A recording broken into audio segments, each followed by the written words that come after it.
Could you step back for me for a moment? Today isn't your day." The words were spoken right outside the dressing room door, 10 minutes before the engagement party began. I stood there, still holding the seating chart, listening to the music coming from outside, and understood something clearly. I was present at this party, but I wasn't counted as family. I arrived the earliest. I checked every chair, every name, but when I looked down at the seating chart, my name wasn't in the family section, and that is the story of Rachel Monroe.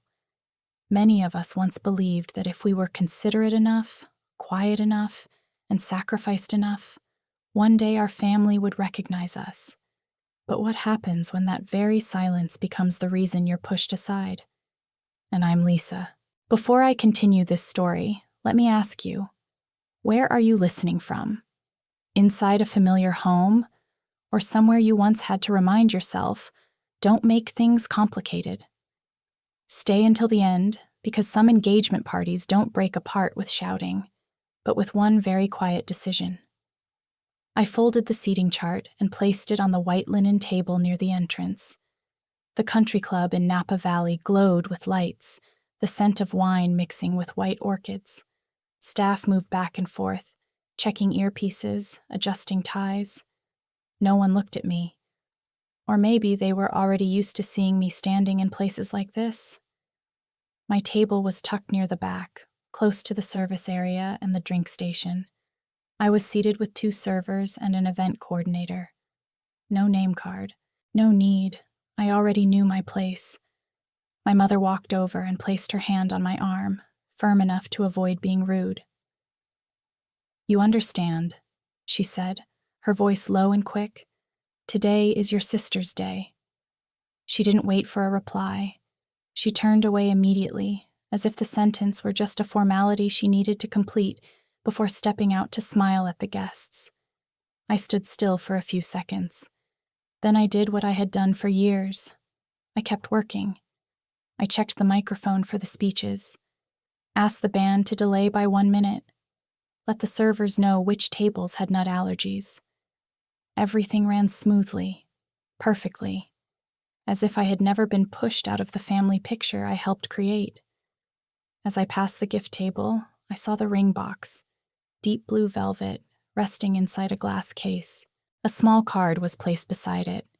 The name on the payment line wasn't my parents'. It wasn't Andrew's. It was mine. My heart skipped for a brief beat, then continued as if nothing had happened. I didn't pick up the box. I didn't ask anyone. I simply took out my phone and watched the screen light up in my hand. There was an unopened email. The subject line was clear and brief.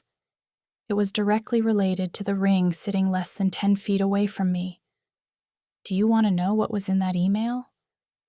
If you've ever had a moment where everything turned upside down because of a single message, leave a dot in the comments. I slipped the phone back into my coat pocket and walked down the hallway toward the garden where guests were starting to gather. Crystal glasses clinked softly. Laughter rose in the familiar way of family parties I'd known since childhood. I recognized every face: who liked standing near the bar, who always asked about work, who would turn to my mother to praise how perfectly organized the event was. I also knew my role at gatherings like this.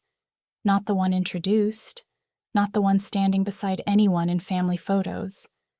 I was the one asked to hold purses, watch coats, and handle the small things, so nothing went off rhythm. Familiar images flashed quickly, like short, broken film clips. A birthday party when I was 16, my mother asking me to give Emily the cake because she was upset. My college graduation, when I stood outside the frame because the family wanted a photo of the nuclear family. At large gatherings, I was always given a task list, never a seat to save. No one ever said outright that I wasn't important. They just always had a reason for me to step aside, and every reason sounded reasonable. "You don't like the spotlight anyway." My mother repeated that line countless times, as if it defined my personality, as if I had chosen this position myself. Every time, I nodded. Nodding was much easier than stopping to ask whether I truly didn't need to be seen. Has anyone else here ever been called the easy one or the considerate one in their family like me? If so, you don't need to explain. Just hit like so. I know I'm not telling this story alone. I stopped near the flower table and straightened a crooked ribbon. Emily walked past in her white dress, surrounded by friends. She was smiling brightly, the kind of smile the whole family had been waiting for. I wasn't jealous. At least, that's what I kept telling myself. I was simply used to keeping everything stable so others could shine. For a very brief moment, as I looked at my reflection in the window glass, I saw myself as part of the background, always present, never at the center of the frame. I turned and walked toward a quieter corner of the hall. This time, I didn't put my phone away. I opened my bag, took it out, and tapped on the unopened email. The phone screen lit up in my palm. The lights from the hall reflected off the glass, forcing me to tilt slightly to read clearly. The email subject was short, in the familiar tone of a bank notification. Payment confirmed. I skimmed the first lines, my heart beating faster when I saw the image of the engagement ring along with the transaction code. The account holder's name appeared right below.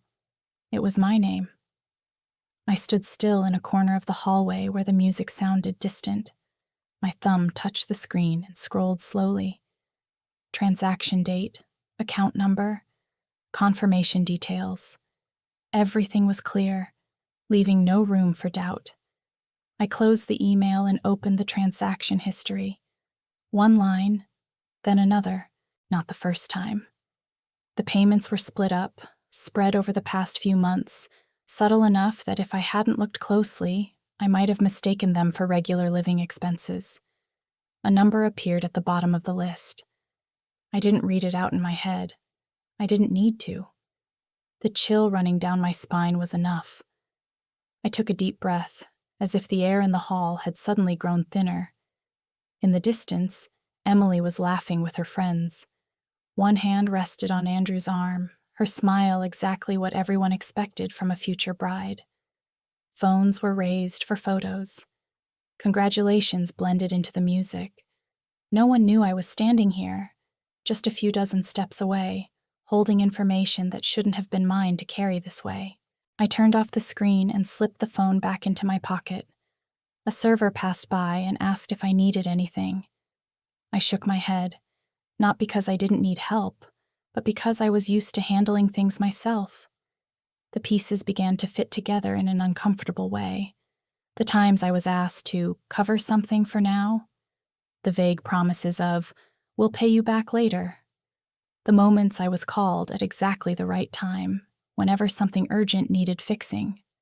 I straightened my back and adjusted my jacket. The party was still going on, everything looking perfect from the outside.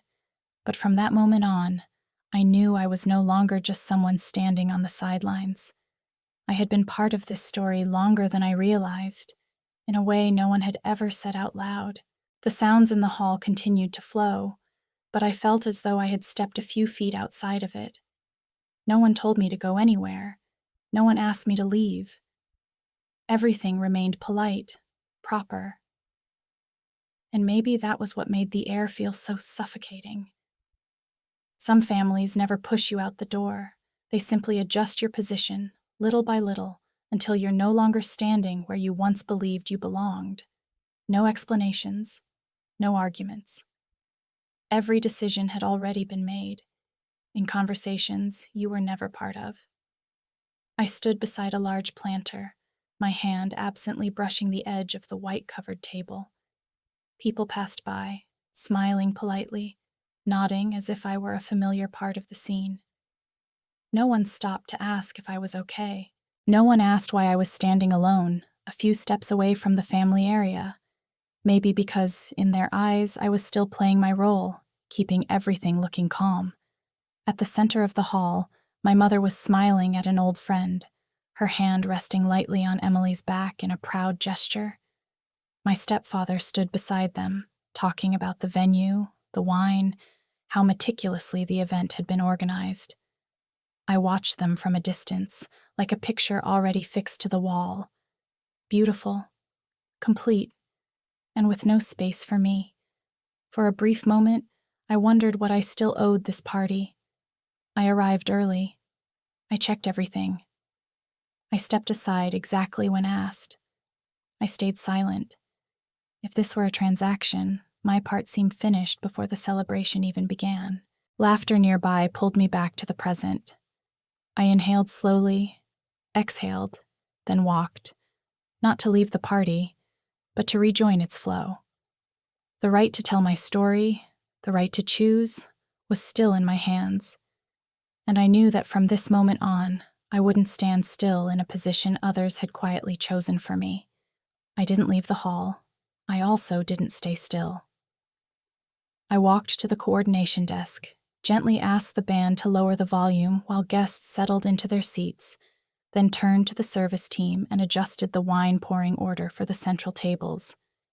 Everything had to keep moving, and I knew every beat of that movement. My stepfather stepped forward when the MC invited family members to speak. He adjusted his tie, put on his familiar smile, and began talking about finding the venue, about the connections that helped make the event just right. He spoke as if everything had been built on his own experience and reputation. No one corrected him. No one mentioned that someone had been behind the scenes arranging every detail, from the schedule to the allergy list. I stood at the edge of the hall, holding a glass of water, watching the crowd's reactions. When my stepfather mentioned the family's support, Andrew turned his head and looked around, his eyes passing over me for a brief moment.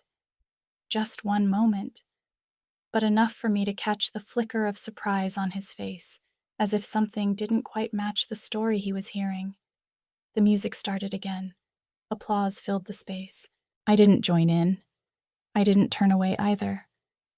I took out my phone and typed a short line. No emojis, no extra explanation. After the speech, you have 5 minutes. The message sent quickly. I didn't watch the screen for a response. I locked the phone and placed it face down on the table beside me, as if it were just an inanimate object. My hands didn't shake. My breathing stayed even. There was still work to do, and I kept doing it. A server asked if I needed any further instructions. I shook my head. Everything was running according to plan. That very normalcy made the air feel tighter, like a string pulled taut, with no one knowing where it might snap. I set my glass down, adjusted my collar, and stood still, waiting for the speech to end. Not to make a scene. Not to ruin the event. I waited for the right moment. And when that moment came, I wanted to be sure I wasn't the only one who could see the truth that had just surfaced. Andrew found me in the hallway behind the stage, where the lighting was softer, and the music was nothing more than a distant layer. He didn't ask right away. He just stood there, both hands in his suit pockets, as if he were trying to piece together what he'd heard on stage with what he'd seen in my eyes. I didn't drag it out. I unlocked my phone and turned the screen toward him. The email came up first. Payment confirmation. A photo of the ring. The account holder's name. I scrolled down and opened the statement. Rows of numbers lined up neatly, needing no explanation. Andrew bent closer and read slowly, like he was afraid to miss something. I stayed quiet and let him see it for himself. This is... He started, then stopped. I nodded. One short gesture, no extra words. I pointed to the transaction date, the same day I'd finally paid off my mother's medical debt. I remembered that day clearly, because for the first time in years, my account looked clean again. I'd thought it was a small milestone, enough to breathe a little easier. I didn't think it would be the same day the ring was purchased. Andrew looked up. His eyes no longer held that initial surprise, just a blank space I couldn't name. He looked at me, then back at the screen, as if he were searching for some footnote that would explain everything in a more acceptable way. But there wasn't one. "I didn't tell you because," he said quietly, then stopped again. I didn't cut him off. I didn't add anything either. Everything that needed to be said was already there in the numbers. We stood there for a few seconds, maybe longer. I didn't count. I only felt the silence stretching, heavier than any question. From the reception hall, a burst of laughter rose up. The party continued as if nothing had changed. In that moment, one thought flashed through me. I used to call this place family. I used to believe that standing behind, keeping everything running, was how I belonged. But what was on the screen showed something else. My trust had been used as a convenient tool, not as a two-way relationship. Andrew let out a slow breath. He didn't argue. He didn't defend himself. He only said one thing, very softly. "I need to understand this." I nodded again and turned off the screen. Family doesn't run on secrecy. And from that moment on, I knew I wouldn't keep playing the role where the truth had to stay buried in my pocket like an inconvenient secret. My mother found me first. She pulled me into a shadowed corner near the coat room where the thick walls muffled the music. Her voice dropped low, fast and urgent. She called me selfish, said I'd picked this exact day to stir everything up, said I should think about my sister, about the family, about how it looked in front of the guests. Her hand tightened around my wrist, just enough that no one nearby would notice, but enough for me to understand this wasn't a suggestion. I didn't pull my hand back. I didn't pry her fingers off. I stood still and looked into eyes that were used to asking me to give in. She waited for an apology. There wasn't one. My stepfather appeared next, right on cue, like it had all been arranged. He didn't lower his voice. He spoke bluntly about reputation, about business connections, about how a small misunderstanding could spread faster than the music in the room. He said my name the way you talk about a risk that needs to be controlled. I listened, nodded once, and stayed quiet. Not because I agreed, but because everything he said was painfully familiar. Emily came last. She cried beautifully, the tears not smudging her makeup.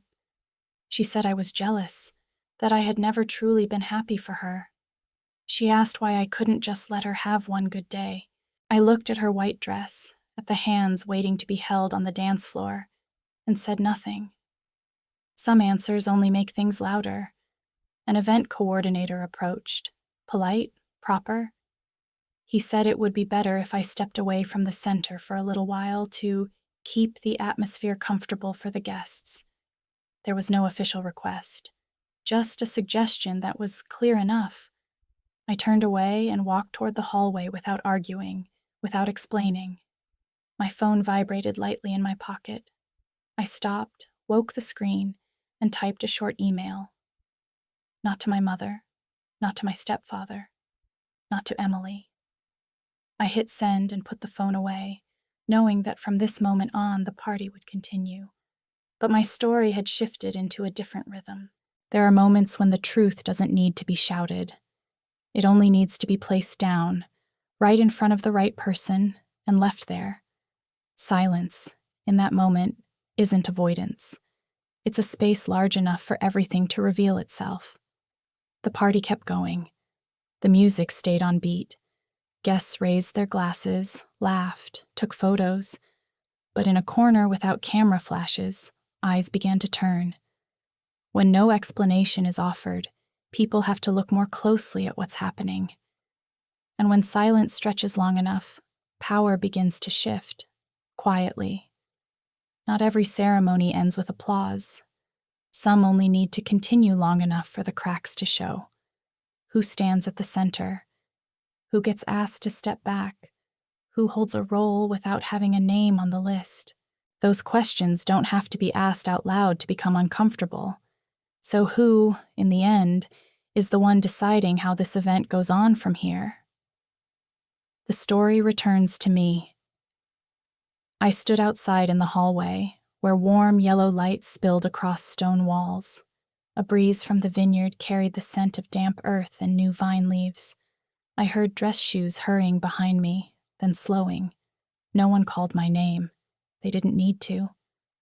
I knew they were beginning to feel the emptiness that silence creates. The phone in my pocket stayed still. I didn't check for a response. The email had been sent, and that was enough. From here on out, what happened wouldn't depend on whether I explained myself. Things would find their own way. I turned back and looked into the reception through the large glass. My mother was talking with a middle-aged couple, her smile unchanged, but her shoulders slightly stiff. My stepfather stood beside Andrew, his hand on Andrew's shoulder like a calming gesture, but his eyes never left the walkway I'd just passed through. Emily was no longer in the middle of her friends. She stood alone, adjusting her dress, her gaze drifting for a brief moment. I inhaled deeply, then let the air out slowly, not to regain control, but to keep my own rhythm steady. I didn't come here to destroy the event. I came to place the truth where it belonged, and once the truth was set down, the rest would answer itself. Andrew walked back into the reception with me. No rushing, no grabbing my arm. He stopped near the center table and asked the coordinator for the microphone. The entire room slowed, like a breath held in the chest. The music faded, glasses lowered. "Before we continue," he said, loud enough for both families to hear, "I need to clear something up." He didn't look at me first. He looked at my stepfather, then at my mother. "About the ring." No one interrupted. No one smiled anymore. I stepped forward half a step, set my phone on the table, and opened the exact screen I needed. I didn't hold it up. I didn't turn it for the whole room to see. Just enough for the people standing closest to see it. I spoke slowly, with no wasted words. I was the financial guarantor. I was withdrawing that guarantee right now. My stepfather reacted first. He stepped in, voice urgent, trying to keep a polite face. He talked about misunderstandings, about private matters, about how this shouldn't be brought up publicly. My mother called my name, stretching it out like a warning. Emily burst into tears, clinging to Andrew, asking why this was happening. I didn't answer anyone. I tapped the screen, confirmed the cancellation. In that moment, the ring became something that no longer stood on its old foundation. No explosion, no dramatic shattering, just a truth placed exactly where it belonged. "I'm not canceling your engagement," I said, loud enough to be heard, clear enough to leave no doubt. "I'm canceling my role." The air broke in a different way, not loud, chaotic. Questions piled up, eyes searched for someone to explain. My family lost control because they no longer had the one thing they relied on most: my silence. I stepped back and picked up my coat. Someone signaled the band to keep playing. The music came back on, offbeat for a few seconds, then steady again, as if nothing had happened. I walked toward the door, each step lighter than the one before. Outside on the patio, the air was cool. I paused for a beat, heard the music still playing behind me, then kept walking. I didn't look back. I didn't need to.